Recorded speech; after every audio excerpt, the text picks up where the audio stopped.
5 seconds. Broadcasting to the nation through the All India Radio, the Prime Minister said at the outset, I extend my warm greetings to you all on the eve of the new year.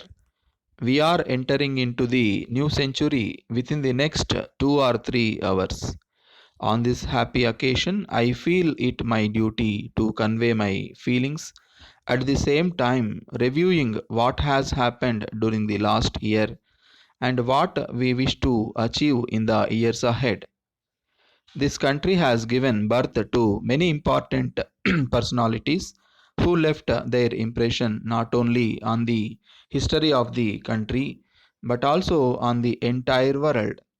Our great leader and father of the nation, Mahatma Gandhi, has affirmed that one can win the hearts of the enemies simply by non violent means and not resorting to harsh measures.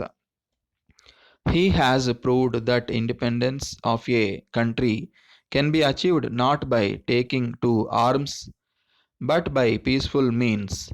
And our country has achieved independence strictly following his advice. Many other leaders like Jawaharlal Nehru and Patel too joined the freedom struggle launched by Mahatma Gandhi.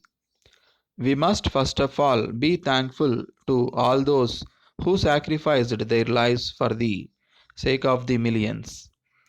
If we do not remember them at least on one day in a year, we are considered to be unpatriotic. During the last 50 years after independence, this country has marched so far on many fronts, namely agriculture, industry, science, and technology. From the beginning, we are dependent on land for many of our needs. We have been able to increase the productivity on the land by the use of machinery and equipment using the latest technology. I am very sorry to know that still in some areas the conventional methods of farming are being taken up, which would certainly reduce the productivity.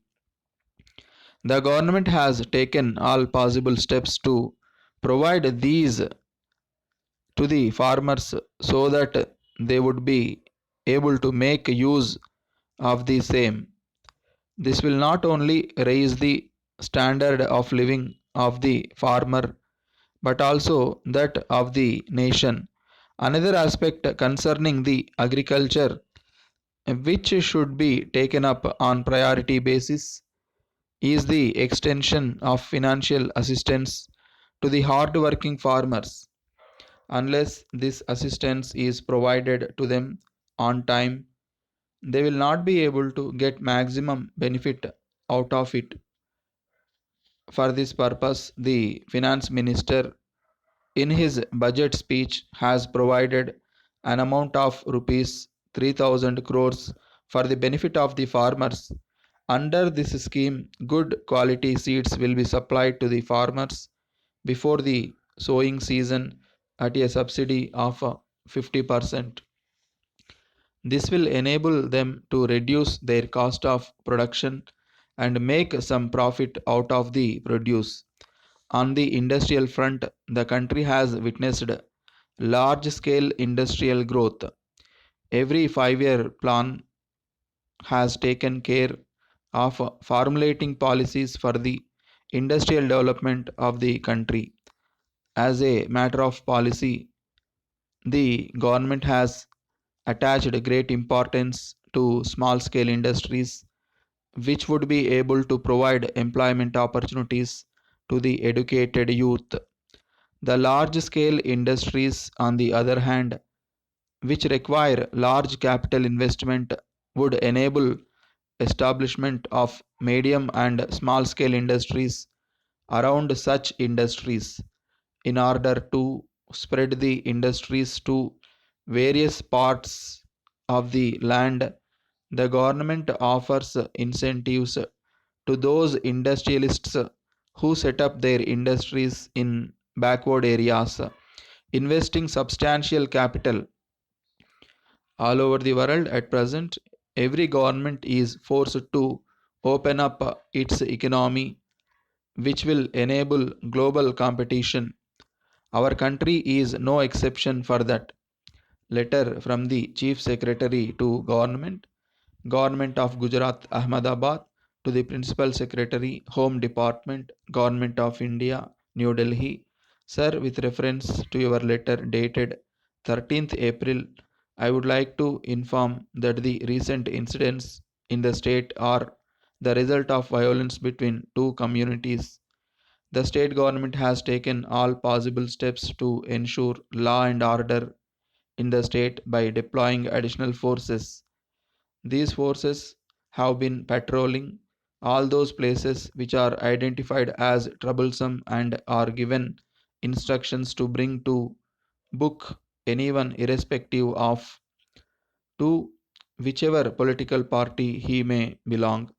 In this context, I am to inform that the investigations made into these incidents primarily lead to the conclusion that help and assistance from across the border is being received.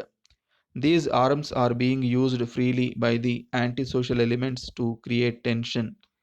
In view of the fact that the state has the longest border both on land and sea, it is becoming difficult to check the flow of arms. The existing forces are insufficient to effectively control the situation. On behalf of the government, I request that the center may intervene in arranging additional forces numbering over 50,000 from Punjab, where similar activities have been arrested successfully in the recent months. The presence of such forces, at least for a couple of months, would definitely boost the confidence of the police in this state. Yours faithfully,